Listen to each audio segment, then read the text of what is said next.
First unit है। First unit का first chapter है जीवों में जनन। इस जीवों में जनन के हम थर्ड पार्ट पे आ चुके हैं। हमने इसके पहले के वीडियो में जीवों में जनन देखा है कि जीवों में जनन दो प्रकार का होता है, अलैंगिक जनन और लैंगिक जनन। इसके बाद में हमने अलैंगिक जनन के विभिन्न प्रकारों का भी अध्ययन कर चुके हैं, जो आप पिछले वीडियो में देख सकते हैं। आज हमें पढ़ना है लैंगिक जनन कि लैंगिक जनन होता क्या है। तो हमने देखा था कि अलैंगिक जनन जो होता है वो एक ही जीवों में या एक ही जीव द्वारा अपने समान नई संतति का निर्माण करना, वो कहलाता है अलैंगिक जनन। लेकिन लैंगिक जनन वही इससे थोड़ा डिफरेंट है।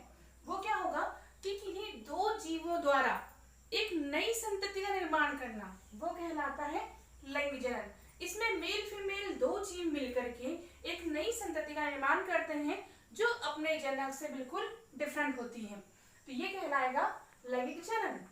यानी अगर हम सिंपल सी लैंग्वेज में बोले तो दो कोशिकाएं, दो विभिन्न प्रकार की कोशिकाएं या दो युग्मकों का संलयन के द्वारा जाइगोट का निर्माण होता है और इसी जाइगोट से आगे जाकर एक नई संतति का विकास होता है। लैंगिक जनन जो होता है इसको कंप्लीट होने में कई सारे चरण होते हैं। इसके हम पूरा डिटेल में पढ़ने के लिए हमें कई सारी शब्दावलियों का यूज करना पड़ता है, जिन्हें हम निम्न प्रकार से पढ़ सकते हैं, अध्ययन कर सकते हैं। जैसे पहला है जीवों में लैंगिकता। अब जीवों में लैंगिकता के आधार पर जीव जो होते हैं वो दो प्रकार के होते हैं, उभयलिंगता और लैंगिक द्विरूपता। जो उभयलिंगता होता है ये निम्न श्रेणी के जीवों में पाया जाता है। उभयलिंगता होता क्या है कि किसी एक जीव में मेल और फीमेल दोनों ऑर्गन पाए जाते हैं, वो जीव कहलाते हैं उभयलिंगी जीव और ये चीज कहलाती है फिर उभयलिंगता। इसके निम्न श्रेणी के जंतु में होता है जैसे कि हाइड्रा, फ्लैटवर्म। इसके बाद में आता है लैंगिक द्विरूपता। लैंगिक द्विरूपता यानी एक जीव में एक ही ऑर्गन हो, यानी मेल फीमेल दोनों जो हो वो अलग अलग जीव हो, वो कहलाती है लैंगिक द्विरूपता। और ऐसे जीव कहलाते हैं एक लिंगी जीव, जैसे उच्च कशेरुकी के जंतु या फिर वर्टिब्रेट और नॉन वर्टिब्रेट, ये दोनों प्रकार के जंतु जो होते हैं वो लैंगिक द्विरूपता प्रदर्शित करते हैं। एग्जाम्पल में हम ले सकते हैं सरीसृप यानी रेप्टाइल्स, एवीज, मैमल्स यानी इसमें मानव भी सम्मिलित होता है। अगला जो हमारा चरण है वो कहलाता है लैंगिक जनन के पैटर्न। पैटर्न यानी क्या होगा कि किस प्रकार से जीवों में लैंगिक जनन करने की क्षमता उत्पन्न होती है। तो इसका फर्स्ट पॉइंट है किशोर अथवा कायिक अवस्था। देखिए जब भी कोई बच्चा जन्म लेता है वो अपनी वृद्धि करता है। वृद्धि करता है कब तक? किशोर अवस्था तक के, तो वो किशोर अवस्था कहलाती है। ऐसे ही पौधों में भी कायिक अवस्था आती है। हमने अगर एक बीज बोया तो जब थोड़ा बड़ा होता है, अंकुरन होता है, उसका बड़ा होता है, तो थोड़ा बड़ा हो तो हम उसमें उसके जड़, तना या पत्ती से नया पौधा प्राप्त नहीं कर सकते जब तक उसमें किशोर अवस्था नहीं आ जाए, तब तक कि हम उससे नया पौधा प्राप्त नहीं कर सकते। यानी हम सिंपल सा बोल सकते हैं कि जनन करने की जब क्षमता उत्पन्न होने लगती है, युग्मकों के निर्माण की जब क्षमता उत्पन्न होने लगती है, वो कहलाती है किशोर अवस्था और पौधों में उसी को बोलते हैं हम कायिक अवस्था। इसी का सेकंड पैटर्न है जनन अवस्था। यानी किशोर अवस्था के बाद में क्या आएगी? जनन अवस्था। यानी अब जीव में युग्मकों का निर्माण होना स्टार्ट हो जाता है, तो वो अवस्था कहलाती है जनन अवस्था। जैसे मेल में मेल गैमेट का निर्माण होगा और फीमेल में फीमेल गैमेट का निर्माण होगा, तो ये कंडीशन कहलाएगी आपकी जनन अवस्था। जनन अवस्था के पश्चात जो जीव होता है वो जीर्णता की ओर अग्रसर होता है। जीर्णता यानी क्या होता है कि किसी भी जीव की जो कोशिकाएं होती है उसकी में कार्य क्षमता में क्रमिक रूप से ह्रास होने लगता है, यानी कमी आने लगती है, उसकी कार्य क्षमता कम होने लगती है, वो अवस्था कहलाती है जीर्णता। यानी हम बोल सकते हैं कि जिन जीवों में जनन अवस्था या जनन करने की क्षमता समाप्त होने लगती है वो अवस्था कहलाएगी जीर्णता। इसी को हम वृद्धावस्था भी कहते हैं। ये वृद्धावस्था जो होती है वो जीव को मृत्यु की ओर लेकर के जाती है। यानी जीव जन्म लिया, किशोर अवस्था को प्राप्त किया, जनन अवस्था आई, अपने समान नई संतति उत्पन्न करी, फिर जनन क्षमता का ह्रास हुआ यानी जीर्णता हुई और वृद्धावस्था से लेकर के फिर वो मृत्यु की ओर प्राप्त हो जाता है। ये कहलाता है लैंगिक जनन के पैटर्न। अब आता है लैंगिक जनन की घटनाएं। लैंगिक जनन की घटनाएं जो होती है, इसका मतलब क्या हुआ कि लैंगिक जनन जब हो रहा है यानी जीव से एक नया जीव उत्पन्न हो रहा है, इसके बीच में कौन सी घटनाएं होती है। फर्स्ट है निषेचन पूर्व घटना। अब यहाँ पर एक वर्ड आया आपका निषेचन। ये निषेचन क्या होता है? मादा युग्मक और नर युग्मक का संलयन या संयुग्मन, ये कहलाता है निषेचन। तो ये संयुग्मन होने के पहले कौन कौन सी घटनाएं होती हैं, इसे कहेंगे हम निषेचन पूर्व घटनाएं। तो ये होती है दो प्रकार की, यानी दो स्टेप में। सबसे पहला होगा युग्मक जनन। युग्मक जनन यानी युग्मकों का निर्माण। जैसे फीमेल में मादा में जो होता है वो अंडाणु का निर्माण होता है, तो अंडाणु निर्माण की क्रिया कहलाएगी अंडाणु जनन। ऐसे ही मेल में स्पर्म का निर्माण होता है, तो वो कहलाता है शुक्राणु जनन या स्पर्मेटोजेनेसिस। ऐसे पुष्प में या पौधों में जो होता है वो परागकण का निर्माण होता है, बीजांड का निर्माण होता है, तो ये कहलाती है युग्मक जनन।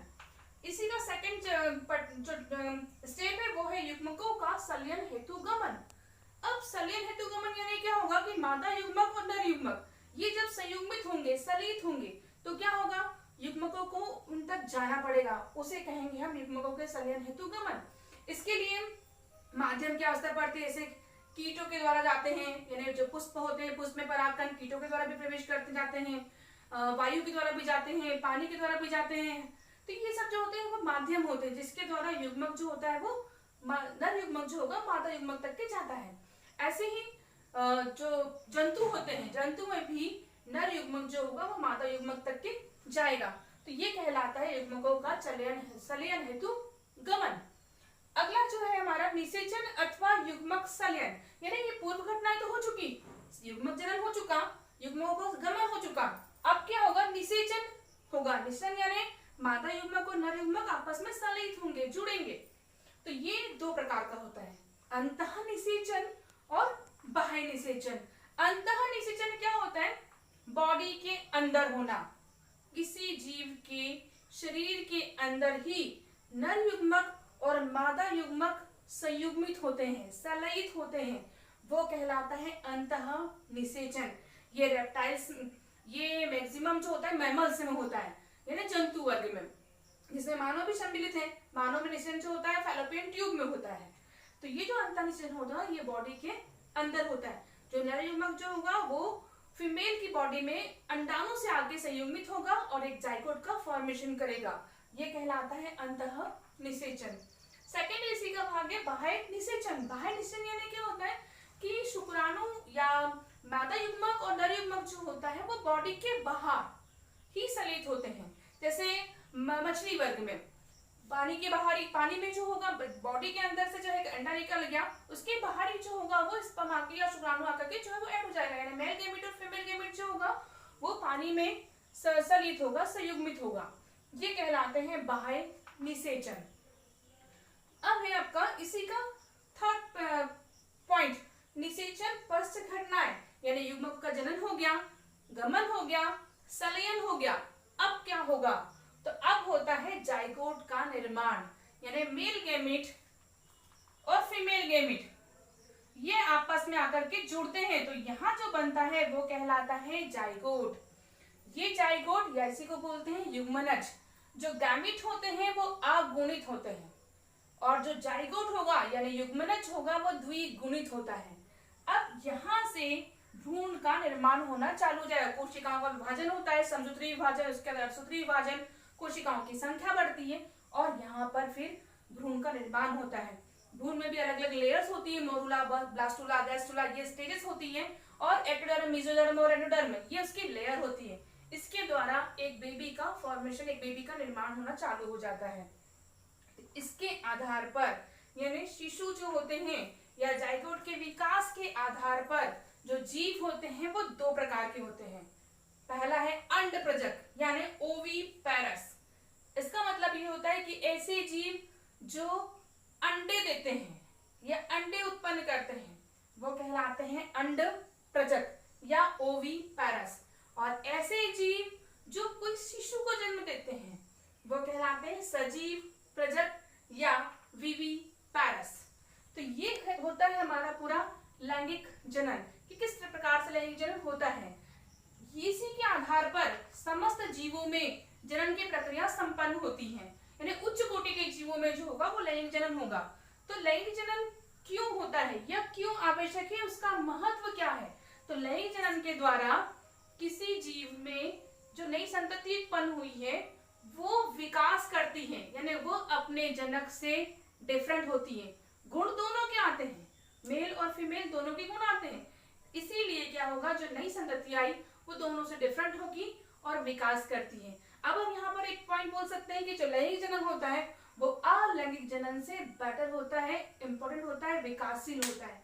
इसी के द्वारा जीवों का विकास हुआ है।